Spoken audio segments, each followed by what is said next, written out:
In this video, we're going to look at the material properties for our concrete and for our pre-stressing steel. By the end of this video, with respect to our general concrete behavior, I want you to be able to draw the stress strain curve for both concrete and label the important characteristics. Use a stress strain curve for concrete to calculate stress or strain if given the other for both tension and compression. Calculate the modulus of elasticity for concrete if given the compressive strength. Explain how concrete is affected by cyclic loading and varying loading rates. And determine the appropriate tension strength expression and calculate the tensile strength of concrete for different circumstances. Concrete time effects are much more important for pre-stressed concrete than conventional reinforced concrete. So this presentation is also going to look at our concrete time effects. So I want you to be able to explain creep and shrinkage in concrete and illustrate their effects over time and on the stress strain curves for concrete. Calculate the creep coefficient using given simple estimation procedures. Calculate the effective modulus of inertia for concrete with a given or calculated creep coefficient and use it to modify the stress strain equations that we use for modeling our concrete. Estimate the shrinkage strain of concrete using given simple estimation procedures. And finally, describe the concrete confinement or describe concrete confinement and explain how it impacts pre-stressed concrete members. We will also talk about our pre-stressing steel in this presentation. So by the end, I want you to be able to name the primary types of reinforcement used in pre-stressed concrete members and briefly describe each. Outline the steel processing procedure for 7-wire strands and explain the difference in the procedure between two types of strands, stress-relieved and low-relaxation strands. Explain the difference between stress-relieved and low-relaxation strands and identify which is preferred for design and why. Use the Ramberg-Osgood expression to modify the stress-strain relationship, or to model the stress-strain relationship for pre-stressing strands. Describe and illustrate strand relaxation, including different stages of relaxation and why relaxation is reduced in pre-stressed members. Use given simple expressions to estimate relaxation. Describe and illustrate the bond of the pre-stressing strands to the surrounding concrete, and use given simple expressions to estimate transfer and development lengths. So we'll start by looking at how our concrete behaves in compression. But before doing that, we want to look at our some concrete composition concepts. So the first concept I want to talk about is the difference between cement and concrete. So cement and concrete are not the same thing. Cement is just one of the components, specifically the binding agent in concrete. The analogy shown here is good for explaining the difference between the two. Flour is to cake as cement is to concrete. Flour is just one of the ingredients making up the cake batter, just like cement is one of the ingredients making up the concrete mix. Concrete is primarily made up of two different components, aggregates and a binding agent. There are two main types of aggregates used, are coarse aggregates, which are typically crushed limestone or river gravel, and fine aggregates, typically sand or finely ground limestone. Binding agents, or the binding agent is typically made up of cement, water, and chemical admixtures used to vary different properties of our concrete, and can also include supplementary cementitious materials that can be used to also modify the properties of our concrete. The typical stress-strain response for concrete is shown on this slide. So you can see we have an initial linear region for our concrete and then a nonlinear region until we reach our compressive strength. And then depending on the strength of the concrete, we drop off our strength pretty quickly. So higher strength concretes will fail very close to the, or when the compressive strength is reached. You can see here that concrete doesn't have much, or conventional concrete doesn't have much tensile strength. So an estimate for the tensile strength of the concrete based on the compressive strength is about four to 7.5 times the square root of F prime C. So much less than the compressive strength of the concrete, which we'll typically call F prime C. The compressive strength of concrete is typically measured using a cylinder of different sizes. So some traditional sizes are 3x6 for really high strength concrete. So for ultra high performance concrete with compressive strengths, above 15 ksi, above 20 ksi, you can use a 3x6 cylinder. For lower or normal strength concrete and high strength concrete, 4x8 and 6x12 inch cylinders are typically used. And the other thing to point out here is the useful limiting strain for the ultimate ultimate strain in the concrete is typically between 0.003 to 0.004, and the ACI will use a value of 0.003 as the ultimate strain in the concrete at crushing.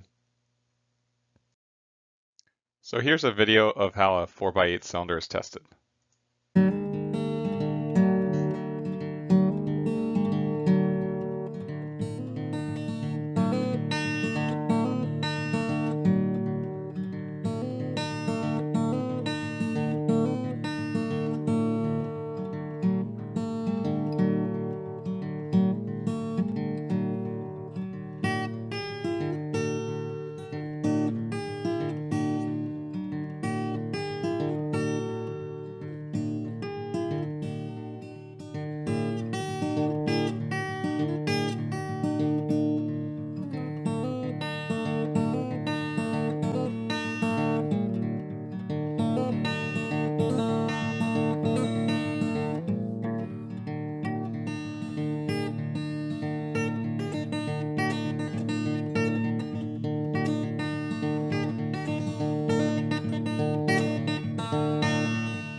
The stress strain curve in compression for concrete is generally represented as a parabola, as shown here.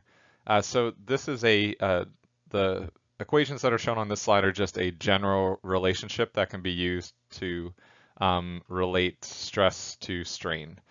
So you would need to calculate the strain at ultimate strength, and then use this in the stress strain relationship to figure out a stress for any given strain. A more detailed stress strain curve for concrete and compression is shown here from work by Thornfeld, Tomeskovic, and Jensen.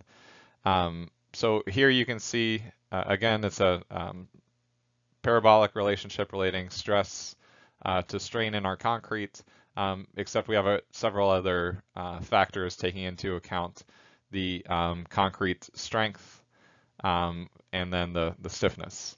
So essentially what you do is come in with your ultimate compressive strength and then figure out your stiffness and then these other parameters, and then use these parameters in your stress strain curve.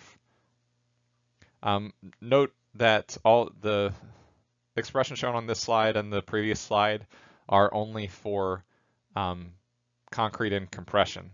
So there's a different relationship that we'll talk about for concrete in tension.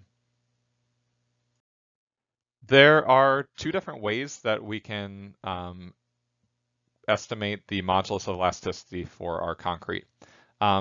The tangent modulus is the initial slope of our stress strain curve.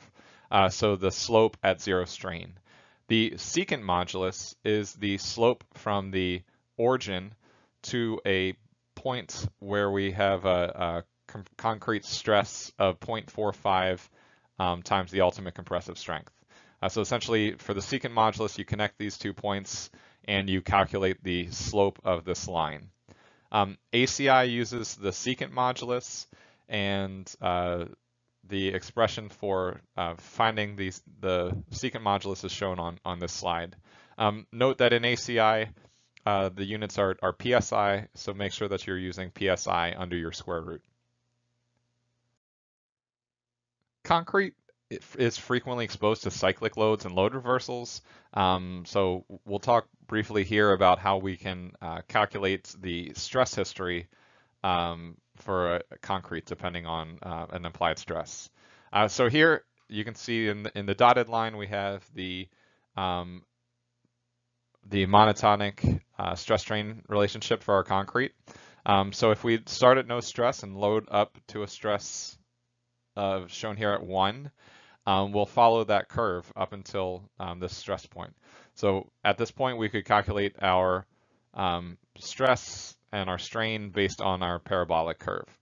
If we were then to unload, we would unload not following not following our initial curve, but following the slope, so the secant modulus. So we would unload at the modulus of elasticity of our concrete to 0.2. If we would reload then, we would come back up on the slope until we rejoined our monotonic curve, and then we can come up here to our load point, or our stress 3. So again, we could calculate our stress at this point by figuring out the strain at that point and using our parabolic curve. If we were then to unload, because we're less than the ultimate strength of the concrete, so less than our epsilon naught, we would unload with a slope equal to the modulus of elasticity of our concrete, and we could unload completely down to 0.4. So you can see here, we haven't yet reached the ultimate strength of the concrete, but by loading and unloading, we would still have a residual strain in our concrete. So if we were to reload then and go past our ultimate strength, you can see here to 5, we'd still be on the curve. So we could calculate or relate stress to strain using our parabolic curve. And then if we were to unload here, because we're after the ultimate strength of the concrete, we'd have a significant hysteresis behavior. So essentially, we have this hysteresis behavior, so a curve here down to 0.6, and then when we reload, we would reload on a different curve here, back up to our monotonic curve. So you can see here, if we're before the ultimate strength of the concrete, unloading is equal to, or we would unload at a slope of the modulus of elasticity of the concrete. And if we're after, then we have hysteresis behavior. So we can't use the slope as a way to determine our residual strain anymore. Concrete is able to withstand many cycles of repeated loading as long as we keep our stress under a certain range. So here's some test results that were done back in the 60s, and you can see it essentially if we keep our a high stress range under about 0.63 times F prime C, then we won't have any issues with fatigue. So you can see here our fatigue resistance is typically not an issue for concrete. The rate at which we apply a load to our concrete will have an impact on our stress-strain relationship. So you can see here, if we have a faster loading rate, we're going to have a kind of a stiffer response, and we'll also have a higher strength, observed strength. So kind of a normal rate specified by ASTM, we'll get F prime C. And if we were to apply our load at a much slower rate, then we would get a kind of a softer response and a lower ultimate strength.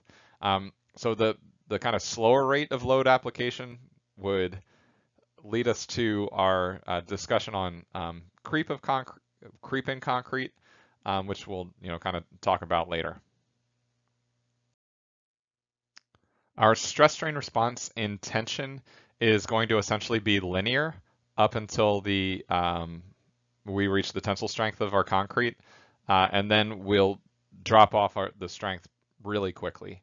So typically we'll approximate our behavior as linear up until we reach the tensile strength of the concrete, and then we'll just assume that after our concrete cracks, we won't count on it anymore in tension. There are several different ways that we can test the tensile strength of our concrete. The first one is direct tension. In a direct tension test, we have a prismatic or dog bone shaped specimen where we pull on it until we cause a tensile failure at our failure plane. And then we can simply calculate the tensile strength of the concrete by taking the load required to cause failure and dividing it by the cross-sectional area of our failure plane. This test is really difficult to run on conventional concrete because it's difficult to get our tensile load exactly at the centroid of our section. So a little bit of eccentricity to our loading is going to kind of decrease our strength and kind of skew our results. But typically the strength using a direct tension test will give us about 4 times the square root of F prime C in PSI. So some applications where you may actually use a kind of a direct tension test would be for ultra high performance concrete. So UHPC is a very high tension or a material with a very high tensile strength. So direct tension tests are often used to measure the tensile strength of UHPC. And also different bond tests are done using a kind of a direct tension type setup. Another test that's used to measure the tensile strength of the concrete is called a modulus of rupture test. This is essentially a beam bending test of an unreinforced concrete prism. So essentially you take your prismatic concrete beam, you load it in the center, and you load it until a crack forms, and because there's no reinforcement, cracking will cause failure of the beam. Then you can figure out the moment caused by either a single point load or 2 equal point loads, and then from that moment you can figure out the stress in the extreme tensile fiber of the beam when failure occurred. And that stress is then your tensile strength from a modulus of rupture test. ASTM adds specifications for 3 or 4 point loaded rectangular beams. And using these tests, you'll typically get a tensile strength of around 7.5 times the square root of F prime C. The last test that we'll talk about to measure the tensile strength of the concrete is called a split cylinder test. Essentially here what you do is you take a cylinder that you use for compression testing and you turn it on its side. And essentially you load it from the top and bottom until you have a crack that develops across the width of the cylinder, and that essentially splits the cylinder into 2 different sides. So using you can see when you load it, it causes tension, and you can figure out from the load and the length and diameter of the cylinder the stress along that plane.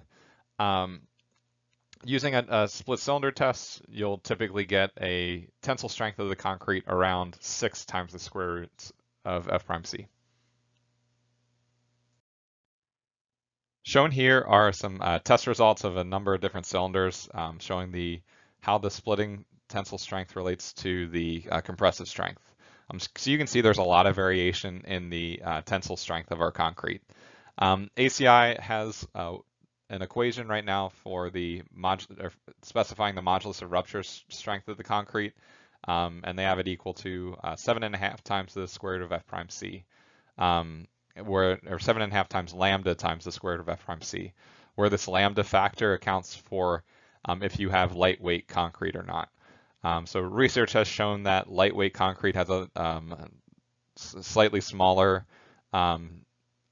slightly lower tensile strength. So this lambda factor accounts for that. We're next going to talk about the creep of concrete. So essentially, the stress strain history of concrete is going to depend on the rate of loading, as we saw. So faster rates will have stiffer concrete with a higher strength. Slower rates of loading will have a softer response with lower strengths. The time history, so was it loaded before or was it not? Some structural details. So for example, the volume to surface area ratio, which takes into account how easy it is for water to leave a section. And then also the ambient conditions, so the relative humidity and the temperature and some other things that'll impact our concrete. So there are 2 different types of related mechanisms that we'll talk about here. We have our creep in our concrete, which creep is the strain increase that occurs when our stress is held constant for some length of time. So essentially here we have our stress maintained, and then we have relaxation, which is the stress decrease that occurs when our strain is held constant for some length of time. So essentially the relaxation is going to take less stress to hold our concrete, or the phenomenon is also true in steel, at a constant strain. So as mentioned, our creep is the strain increase that occurs when our stress is held constant for some length of time. So if we hold our stress constant, over time, our strain is going to increase. And this strain change is called creep. We can also look at it with our stress strain diagram. So in our normal curve, if we load up to a certain stress and keep that stress constant for a certain amount of time, that our strain is going to increase to a certain strain. So if we were to take a concrete sample and load it and sustain it at several different stresses for the same amount of time, we could develop a kind of theoretical long-term stress-strain relationship. So how we account for creep is looking at the slope of this theoretical long-term stress-strain curve for concrete. And this slope we'll call the effective modulus of elasticity for our concrete, or EC effective. Relaxation is similar to creep, only rather than keeping a constant stress on the concrete, you're keeping a constant strain. So essentially, relaxation is the stress decrease that occurs when strain is held constant for some length of time. So if we keep a constant strain on in this case, this rectangular concrete prism, over time, it's going to take less stress to maintain that strain. So here, essentially, we're maintaining a stress, and over time maintaining a strain, and over time it takes less stress to maintain that strain. And this is called relaxation. So similar to creep, we can represent relaxation with an effective modulus. As mentioned, creep and relaxation can both be accounted for by using a reduced concrete stiffness or an effective modulus. And essentially, when you're including creep effects, anywhere that you had the modulus of elasticity, you would repeat or replace with the reduced concrete stiffness, so the effective modulus of elasticity. So you can make this replacement to come up with a stress-strain relationship, taking into account creep effects. The effective modulus of elasticity for concrete can be estimated by taking the modulus of elasticity of the concrete divided by 1 plus the creep coefficient. The creep coefficient here I'm showing as phi, but it may be a Greek letter nu, or it might be also a c. Different estimation procedures will use different variables to represent the creep coefficient. But either way, the effective modulus is your short-term, normal concrete stiffness divided by 1 plus the creep coefficient. There are a number of different methods for calculating the creep coefficient and the shrinkage strain, which we'll talk about next. Some of the methods are the 2004 AASHTO LRFD bridge design specification. In 2005, a new a new concrete materials and long-term effects section was implemented. So from 2005 to 2000 or to the current code, it's pretty similar. So that's the next method would be the current AASHTO LRFD method. PCI design handbook has a different method. The ACI Committee 209R has a document that they developed for predicting creep, shrinkage, and temperature effects. So that's another option. And then a researcher out of Northwestern, Bazant, has a number of different models that are for more sensitive structures. When you have more input parameters, you can use some of his estimation procedures. In the example that we're going to do next, we'll use the AASHTO 2004 method.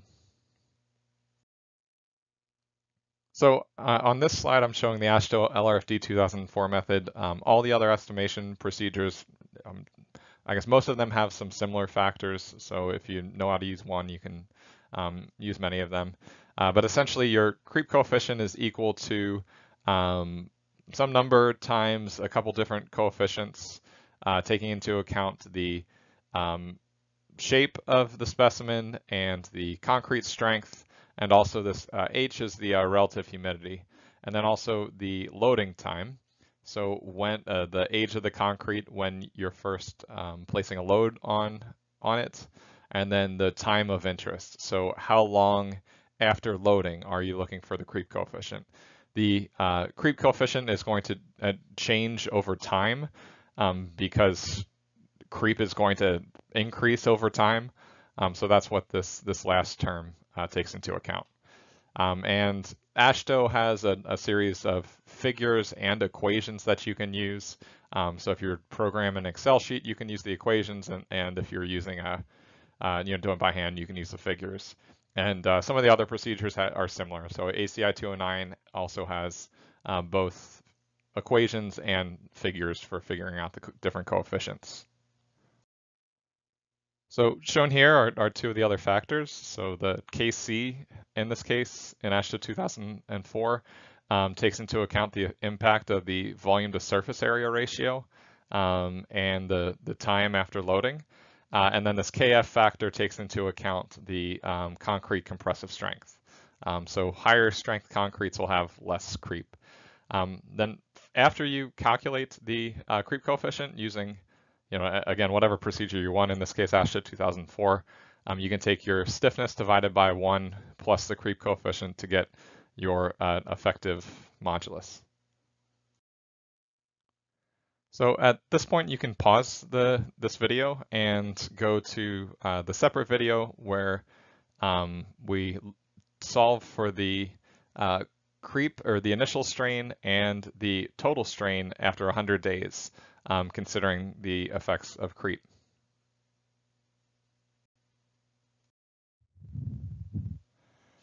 Concrete will also undergo volumetric change due to loss of moisture, which is called shrinkage. So as water leaves the pores in the concrete, either to hydrate the cement or to the external climate or environment, there's going to be a volume change. And so this volume change is called shrinkage. The amount of shrinkage is going to depend on the composition of the concrete. So primarily the water content and aggregate stiffness.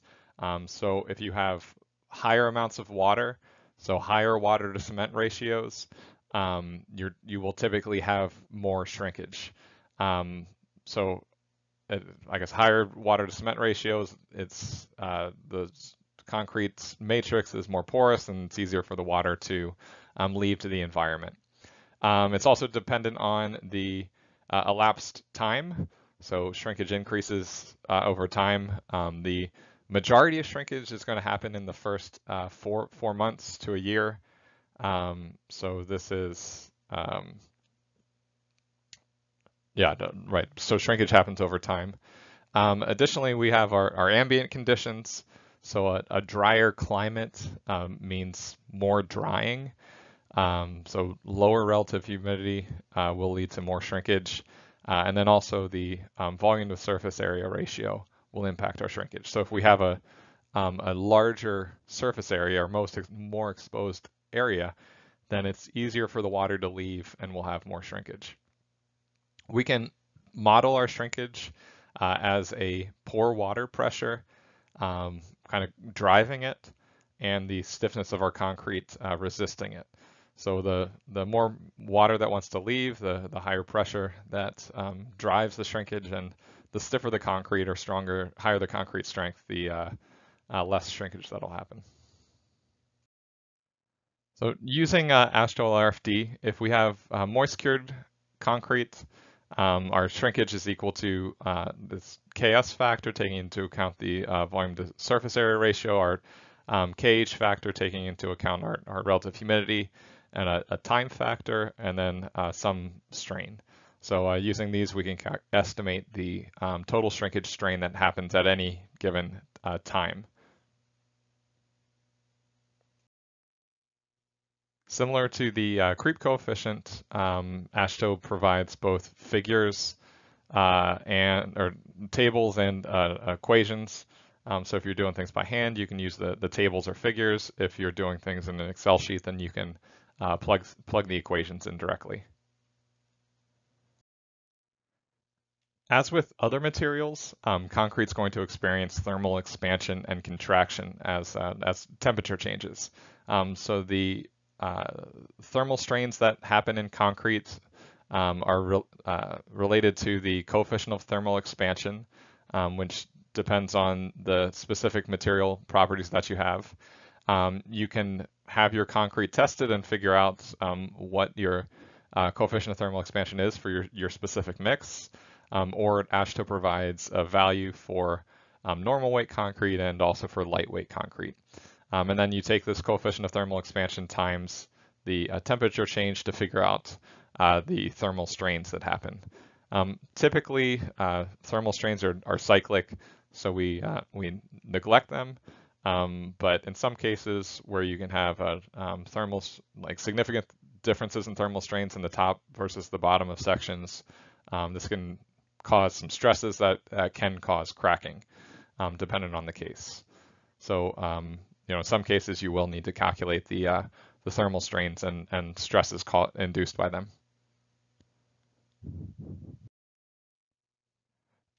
Concrete is influenced by biaxial stresses. So if you have compression in the transverse direction from the direction you're loading, you'll get an increase in concrete strength. So here with a biaxial compression, you can see we have an increase in our compressive strength.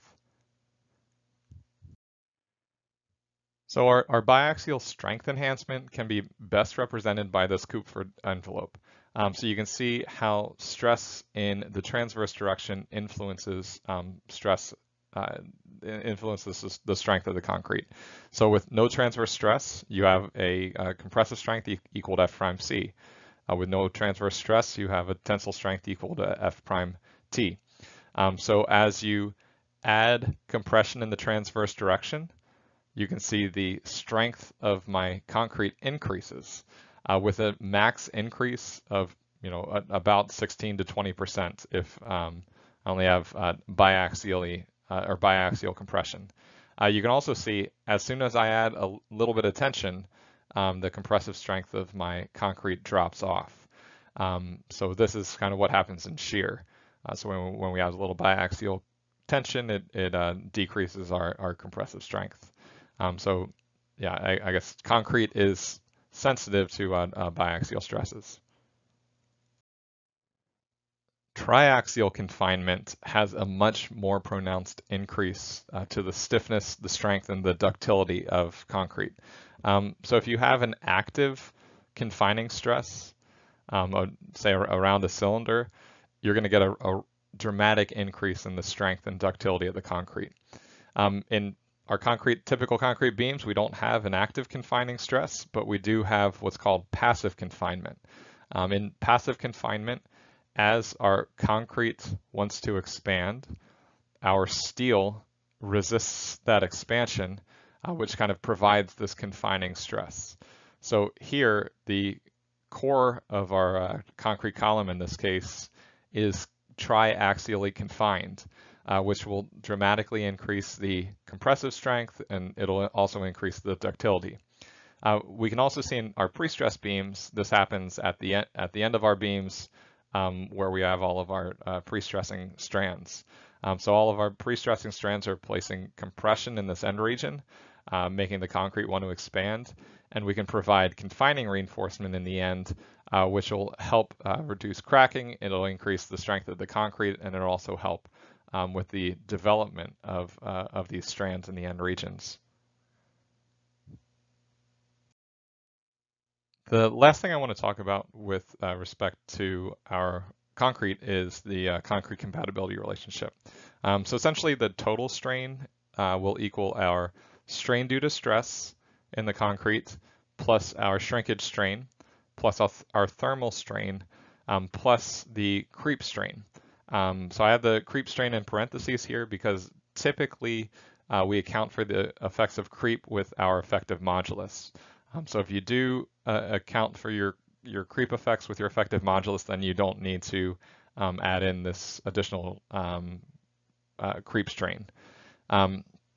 So you can use this relationship here to relate your total strain to the strain in the concrete that's due to stress. And note here that when you're using a concrete stress strain relationship, you need to determine your epsilon CF, so your strain due to stress, to figure out the stress in the concrete. So this epsilon CF is what you would use in your stress strain relationship. Next, we're going to talk about the types of reinforcement that we can have in our pre-stressed concrete members. The first type of reinforcement is just typical deformed reinforcement. This can be either passive, so non-pre-stressed, or there are deformed reinforcements that can be pre-stressed, which are called Dewey-Dag rods. These Dewey-Dag rods are higher strength steel that can be up to 150 or typically 150 KSI yield strengths. We can have also different types of passive reinforcement. So we can have our A615 just carbon steel, which is the most common and basic of all the reinforcing steels. So this is the most widely used and inventoried reinforcing bar. Next, we have our A706, which is a low alloy steel. This is intended for applications where you need to control your tensile properties. So for A615, there's a yield strength that's specified, but the actual yield strength can be anything greater than that. With A706, you specify a specific range for your yield strength. So in cases like for seismic design or capacity design where you need an upper bound on your yield strength, you can use A706. Also, A706 steel is weldable. So A615 is not weldable with traditional welding techniques. So if you need to weld your reinforcement, then you want to use A706. Some of the other types of reinforcement are to help with corrosion control. So A767 is a galvanized steel. A775 is an epoxy-coated reinforcing bar, where the epoxy is applied before fabrication. We have A934, which is epoxy-coated after fabrication of the bars. A955, which is a stainless steel, which is, the steel itself is corrosion resistant or has a much lower rate of corrosion, but there's an increased cost with stainless steel. And then A996, which is a rail, so re-rolling train axles or steel rails, is A996. A1035, a low carbon steel, which gives you a much higher yield strength. So these bars can be 100 or 120 KSI yield strengths. And then the last one, A1055, which is a dual coated bar. So it has both a zinc layer and an epoxy coated layer. But for traditional applications in pre-stress, you'll either use A615 for if you're not welding, for just traditional applications, or possibly A706 if you're at a precast plan and you need to have some welded connections or something like that, then you'll use A706. So the reinforcing steel grade is a value assigned to specify the yield strength for which the reinforcing steel is manufactured. The most commonly used bar is a grade 60 bar with a yield strength of 60 KSI. And this is the most commonly available material. Again, though, this is passive reinforcement. So this is the reinforcement that will not be pre-stressed. Dewey dag rods are a deformed reinforcement that can be pre-stressed. So you see here, for a Dewey dag rod, we have an ultimate stress F sub PU of 150 KSI. So this higher strength steel allows you to stress the bar without having too high losses or pre-stress losses. So it allows you to have some stress left in the bar after your pre-stress losses happen. Dewey dag rods are used in special applications, but aren't the most common type of pre-stressing used in pre-stress beams or pre-stress members. Welded wire mesh are another type of passive reinforcement that can be used to accelerate the construction of your reinforcing cage. So you can see here in these two figures, welded wire mesh, it's essentially a wire without deformations typically that's welded in a grid pattern. And you can use this to reinforce webs, to reinforce flanges, and essentially you just lay this in the beam, and that way you don't need to tie a whole reinforcing cage. So it's commonly used in a lot of precast applications. The most common type of pre-stressing or pre-stress reinforcement is pre-stressing tendons or 7-wire strands. So a 7-wire strand is 7 wires in this formation, where the wires are spiraled around the center, or the outside wires are spiraled around the center wire.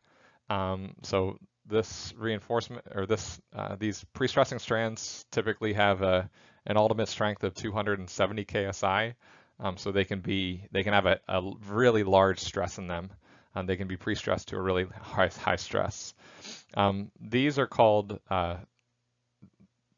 chucks, and they hold grab the strand and they bear against the end block in your pre-stressing bed. So they can be reused, but that's how you anchor the strand in a pre-tensioned application. Shown here is the typical stress strain diagram for two different types of steel. So there are a couple different ways that we can, or two main different ways that we can treat our pre-stressing strands when we're fabricating them, and it'll lead to different stress strain behavior. But in both cases, we have a linear elastic region, and then we have a region where we go nonlinear and then reach our ultimate strength.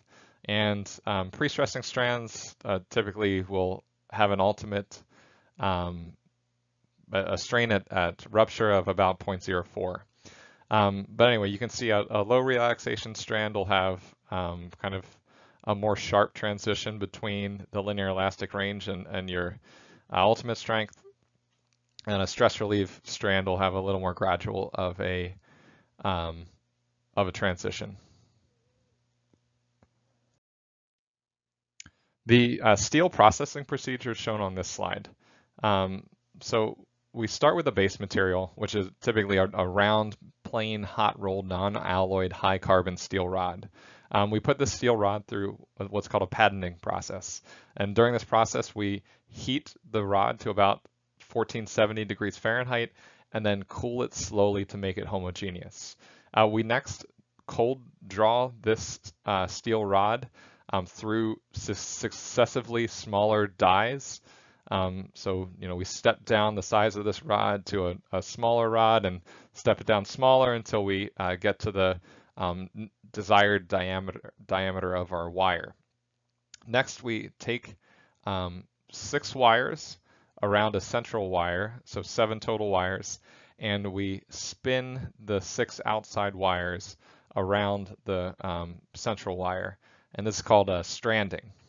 After this, we have essentially the form of our 7-wire strand, and we either stress relieve the strand, where we heat the strand up to about 660 degrees Fahrenheit and then cool slowly.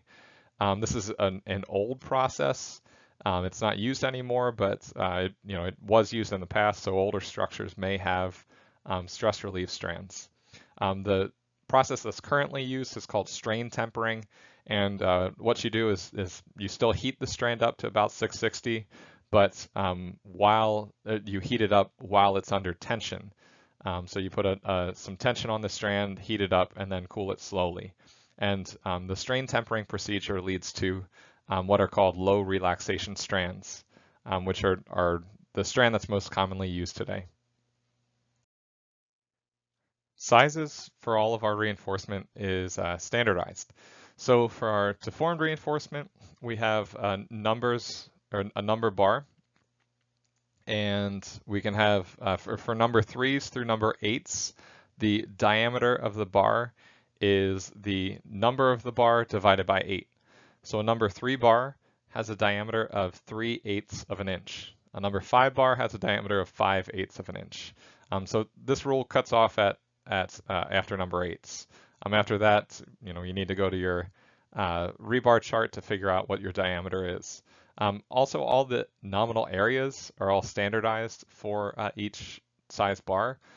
So just make sure that you use these standardized areas, and don't use the area of a circle based on the diameter.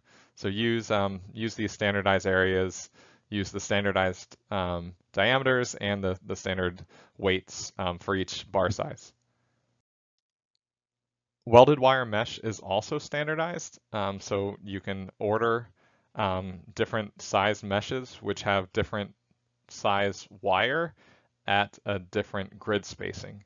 So you can see here what your wire diameter is, what your wire area is, and then also see what your cross-sectional area per foot width is for your design. Pre-stressing strands, wires, and bars are also all standardized.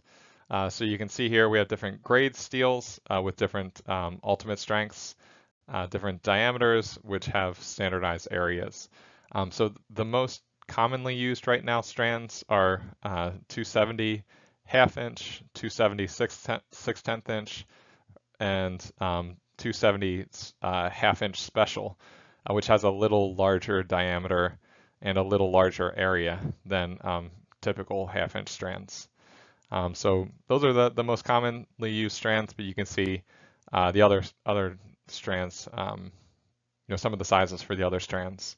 You can also note that higher grade steels are being produced and being tested. So in the future, maybe grade 300 might be the standard of practice, but right now, grade 270 is the standard. The stress strain response is going to be dependent on the strength and the type of the steel. For our typical grade 60 reinforcement, you can see that we'll have a linear elastic range, a yield plateau, and then our strain hardening region. So each of these is pretty well defined. As you get higher strength bars and higher strength strands, the yield plateau kind of disappears and more or less blends into the strain hardening region. So with pre-stressing strands, there isn't any difference, or there isn't any yield plateau. So your yield kind of goes right into your strain hardening region. You can also note that the initial stiffness in your linear elastic range is pretty similar between different steel types. So most deform reinforcement will have a stiffness of 29,000 KSI. Pre-stressing strands, it's a little bit lower. Typically, the stiffness in pre-stressing strands is assumed to be 28,500 KSI. But for the most part, they're pretty similar stiffnesses. There are a few different ways that we can model the stress-strain relationship for our pre-stressing strands. The first one that is a little more accurate of a model is called the modified Ramberg-Osgood function. So this is recommended by some researchers and commonly used in some different design softwares. But essentially, you have a linear elastic region. You have a kind of a curved transition into past your yield point and into a slope that'll lead to the until you fail. So here you can see, the structure of this equation and some of the variables that will control the shape. So this A, this B parameter, and this C, which we'll look at some common values on the next slide. So you can see here some typical equations with some typical modified Ramberg-Osgood expressions for 270 KSI steel. The top equations for low relaxation strands and the bottom for stress relief strands. You can use this equation then to relate the strand stress to the strain in the strands. Another method for estimating the stress strain behavior is found in the PCI handbook. Essentially, they tell you that your strand is linear elastic up until yielding of the strand. So this value is about the yield stress of a assumed low relaxation strand, about 243 KSI, with a stiffness of 28,500. After this, they change your slope. So you can then find your stress related to your the strain in your strand after you're yielded. And for normal reinforcement, we'll just use a linear elastic plastic approach. So we'll be linear elastic up until yield, and then after we yield, we'll assume that we stay on that yield plateau. So after you yield, then your stress is just equal to the yield stress. The fatigue strength of strands and reinforcement in general is related to the stress range that's applied to the reinforcement, and also the number of cycles that such loading is required to cause failure. So typically, the fatigue strength is represented by an SN curve, so the stress cycle curves. So essentially, this tells you at a certain stress range how many cycles it takes to cause failure. So after about 1 to 2 million cycles, these SN curves become nearly horizontal. The stress range where the SN curve becomes horizontal is called the fatigue limit or the endurance limit. So at stresses less than these, the bar is assumed to have an infinite fatigue life. So in general, in AASHTO, the fatigue of the reinforcement doesn't need to be checked as long as the tensile stress is within the limits for our service limit state. So this is again, it's per AASHTO. Similar to concrete, pre-stressing strands can undergo relaxation. It's more critical in pre-stressing strands because in our pre-stressing strands, we are holding these strands at a constant tensile strain. So over time, it's the stress required to hold these strands at that strain is going to decrease, which essentially means that our effective pre-stressing will decrease over time because of the strand relaxation. So again, similar to concrete, if you stress a strand to a certain stress or certain strain and hold it at that strain, it's going to, or the stress required to hold it at that strain will decrease over time. So similar to our discussion on concrete, we can account for strand relaxation by using an effective modulus for our pre-stressing strands, or EP effective. Strand relaxation is going to happen in two different stages. So the first stage is at the time of initial tensioning.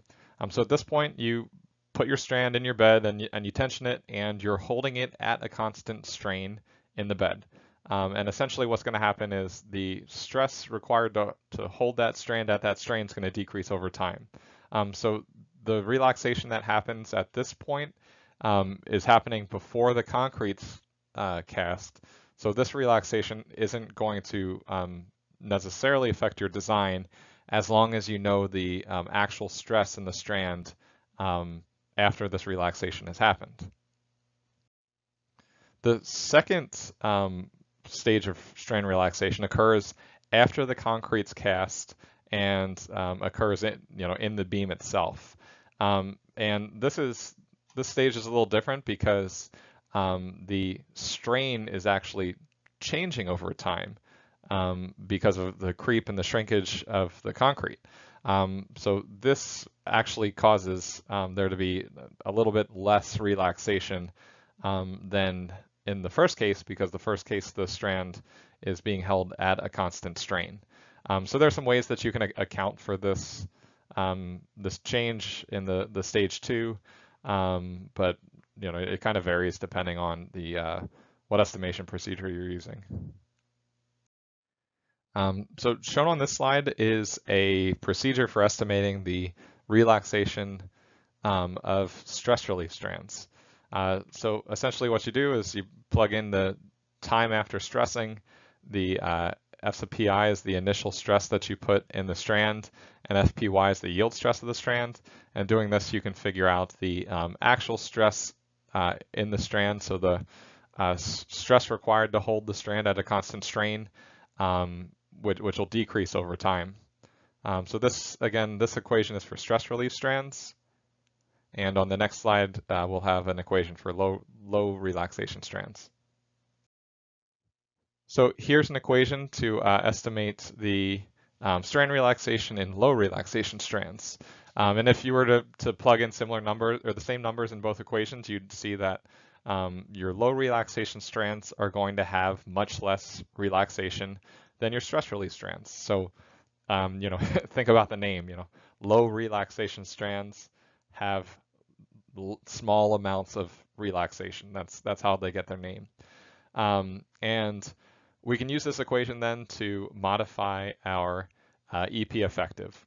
So we take to modify the modulus of our pre-stressing strands. So we take our modulus times this ratio to get our effective modulus of elasticity for the pre-stressing strands. Typically, this value for low relaxation strands is going to be about 2%. So if you don't have numbers and you want to just you need a rough estimate, estimating a 2% relaxation is reasonable. So we'll often use this 2% number in this class. So as I mentioned, the relaxation that occurs in a pre-tension concrete member or pre-stressed concrete member is complicated because the strain in the tendons doesn't stay constant. So our creep and our shrinkage are going to cause strain over time in our concrete, which is going to decrease the strain in the pre-stressing strand. So actually the relaxation that occurs in the strand is going to be less than if you held the strand at a constant strain the entire time. So this can be modified using the equation shown here and this factor, this relaxation reduction coefficient. So there's a figure in the Collins and Mitchell textbook, but typically we'll just use, or we can use if we want to take this into account, just a 20% reduction. Note that it's conservative if you don't take this into account, so that you can make that decision. So that right, that's up to you on this one. So similar to concrete, our pre-stressing steel will expand and contract with temperature changes. The steel will deform based on the coefficient of thermal expansion, which is between 5.5 and 6.5, and the temperature change. So we can use the coefficient of thermal expansion and the temperature change to figure out how much strain change there will be, due to different temperature changes. So typically, we'll neglect this because again, temperature changes are cyclic and not necessarily permanent. But there are some cases where you do need to consider temperature if you have a dramatic temperature difference between two faces of your structure. So high temperatures are also going to impact the properties of our steel. So at high temperatures, our yield strength of our pre-stressing is going to be reduced by about 50%. So if you're at 750 degrees Fahrenheit, we have 50% lower yield strength. So that's significant.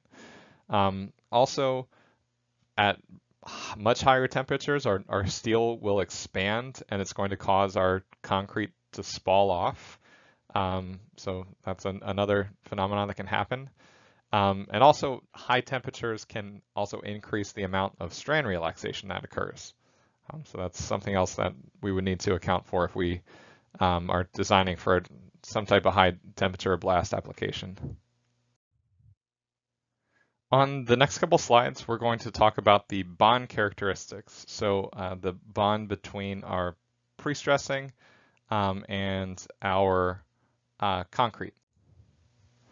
In previous classes, we've looked at the bond stress and bond transfer between or for passive or non-pre-stress reinforcement.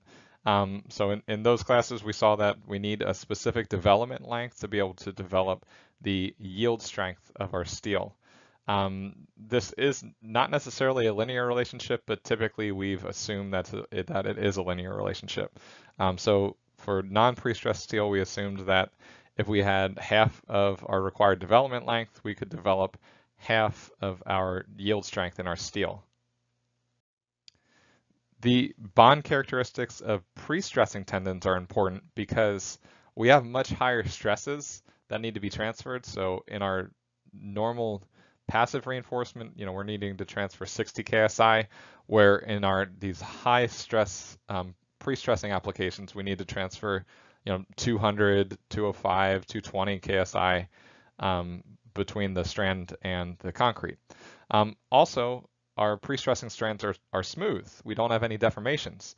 So, in our reinforced concrete class, we saw that the transfer was mainly due to the deformations on our reinforcing bars. But there's a different mechanism that happens for our smooth wires that we'll need to talk about. So we can see that the development length is going to be a function of our concrete strength, the yield or ultimate strength of our steel, the area of our steel, the type of bar we have, and where the bar is located, along with several other factors. So with pre-stressing strands, we have two different bond characteristics that we'll look at. The first is transfer length. So the transfer length is the length that's required to transfer the effective pre-stressing stress into the beam. So here our strands are typically stressed to about 75% of ultimate or 202.5 KSI. So the transfer length is the distance that's required to transfer this stress from the strand into the concrete beam. So approximate values for the transfer length are about 50 times the strand diameter for strands and about 100 times the diameter for single smooth wires. So different codes recommend different values for our transfer length. But the 50 times the strand diameter for pre-stressed strands ends up kind of being similar to other codes. So two other examples, the CIB FIP, you can see that the 50 strand diameters falls right in the range they recommend. And then ACI gives an equation based on the effective stress in the pre-stressing reinforcement. So a typical value for that would give a transfer length of, again, very similar to the 50 times the bar diameter. I also want to just highlight that this transfer length we use for our stress checks or our service level checks. We'll have a different check that we need to do when we're looking at the ultimate strength of our member. The next characteristic that's important for us is called the development length. The development length is the total length required to develop the required stress in the pre-stressing at the nominal strength. So in non-pre-stressed beams, we needed to be able to develop Fy, which was the stress in our reinforcement at ultimate strength. In pre-stressed beams, we need to be able to develop this F sub PS. And this is the stress in the pre-stressing when we're at the ultimate strength of our section. So essentially, by the maximum moment point, we need to be able to develop the required stress in that pre-stressing strand. ACI gives the expression that's shown on this slide to estimate the transfer length and the development length. So essentially, the first part here is being able to develop the transfer, the stress at transfer. So this F sub CE. So this would be for your service checks. And then the second equation here gets you out to the point that you would need to be able to develop the ultimate stress, or the stress at ultimate in the pre-stressing strand. So this L sub D is the total development length that you would need to be able to develop this F sub PS, or the stress in the strand at ultimate. The development length and transfer length for pre-stressing strands is kind of small when you think about it's a smooth reinforcement. And the reason for this is because of Hoyer's effect, which we mentioned earlier. So essentially what Hoyer's effect is when you stress your strand, the strand's area is going to decrease with respect to Poisson's ratio. Then when you cast the concrete around the strand, the concrete's around that smaller diameter stressed strand. Then when you cut the strand wants to return to its original diameter, but the surrounding concrete won't let it. So that surrounding concrete then is grabbing that strand, which increases the bond, which will, decrease the development length compared to a non-pre-stressed strand. Next, I want to briefly mention some items on corrosion durability. So corrosion's a major concern in our pre-stressed structures because pre-stressing strands, because of their chemical composition, will typically corrode before regular reinforcement.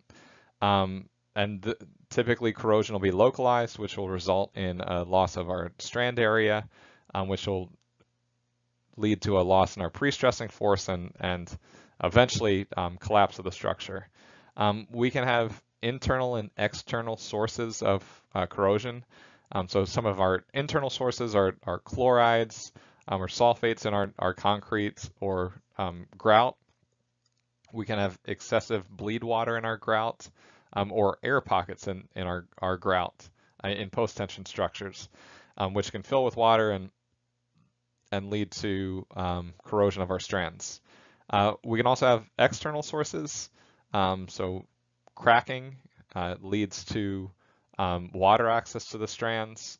In post-tension structures, joints or grout vents or other places where water can get into the ducts can lead to water access to the strands.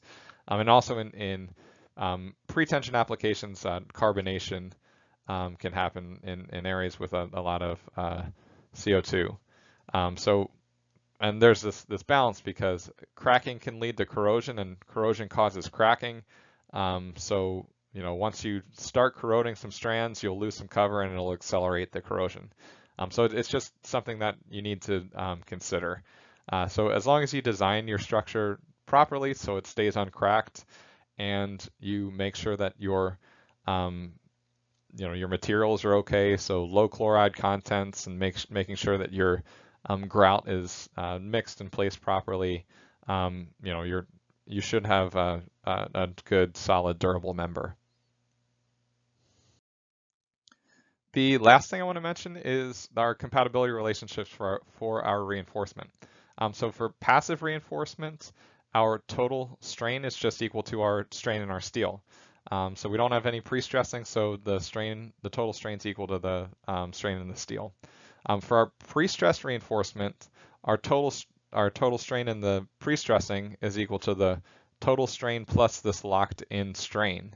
So this locked-in strain is the strain differential between the pre-stressing and the concrete, and that's what gives us the pre-stressed concrete. We'll use these compatibility relationships as we move forward in the class and look at axial loaded members and members under flexural loads. So that concludes our lecture on material properties.